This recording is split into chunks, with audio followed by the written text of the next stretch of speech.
liturgical celebrations on the calendar today. It's the dedication of the basilicas of Saints Peter and Paul in Rome. And so those are exactly the churches that you're thinking of. Uh, St. Peter's at the Vatican, St. Peter's Basilica, and then the Basilica of St. Paul outside the walls. So these are two of the four major basilicas in the church, along with St. John Lateran, whose dedication anniversary was earlier this month, and also to St. Mary Major, which we celebrate that dedication also.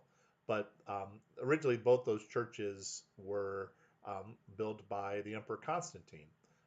So after um, kind of his conversion and the legalization of Christianity in the Roman Empire, one of the things that the emperor did was to locate these important Christian sites and build churches. So he built the kind of original Basilica of St. Peter's in Rome.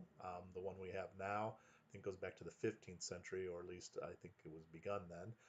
But that's not the Constantine Basilica, and the one for St. Paul outside the walls isn't the Constantine Basilica either. The Constantinian, I guess, would be the proper term for it. But that's one of the feasts today. But I wanted to talk a little bit more about the saint that's remembered because she has a little bit of a special place here in the United States. St. Rose Philippine Duchesne.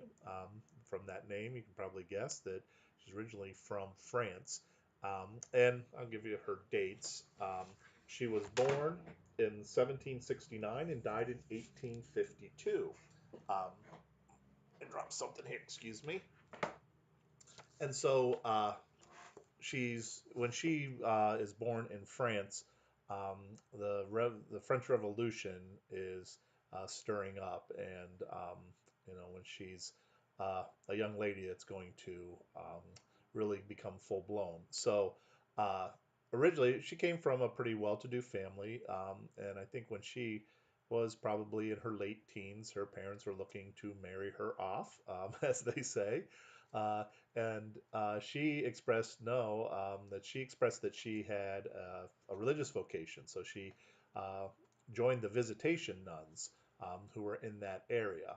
And she was there for a short period of time, but the French Revolution then got in the way. And so the visitations were expelled. The French Revolution was not very kind to Christianity, to Catholicism. And so she went back home um, and kind of bided her time. She cared for the sick and those in need, especially people who were affected adversely during the revolution. But then once there was the agreement signed with Napoleon and Pius, I got to look it up because I can't remember which Pius it was, to function again in France. And so she went back to where the convent was of the visitations, but they didn't really have any desire to come back there. But there was a new order, Society of the Sacred Heart, that took over and was established there. Um, as kind of as a young girl, she had, I think, in the area, this goes back a little bit, a Jesuit priest who had done some missionary work in the United States had come and had spoken.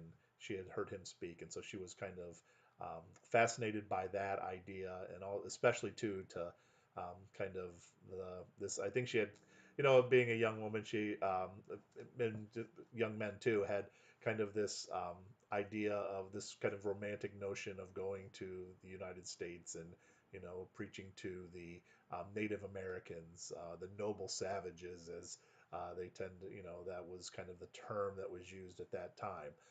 And so that seemed very attractive to her.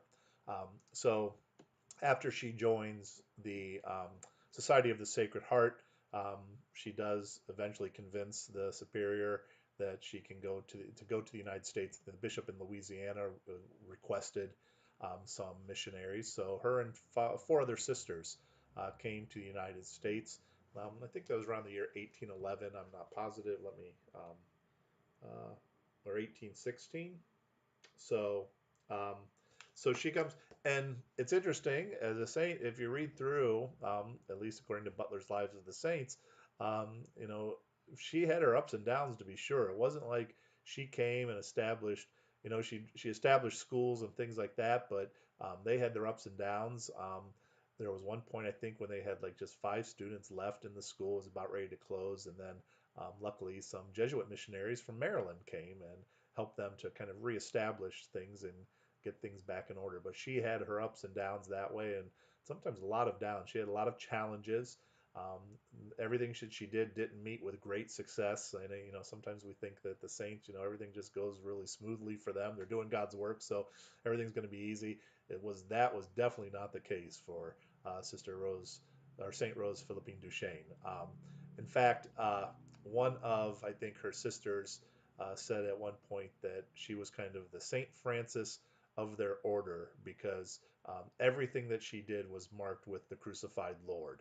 So everything seemed to be, in a way, kind of a struggle for her. But she persevered through it, and near the end of her life, she did have the opportunity to kind of be a missionary to the Native Americans. I think the Potawatomi. I'm not sure how you exactly say that, but that was kind of the end of her life. She did that, and they had a name for her, which meant that she who prays always.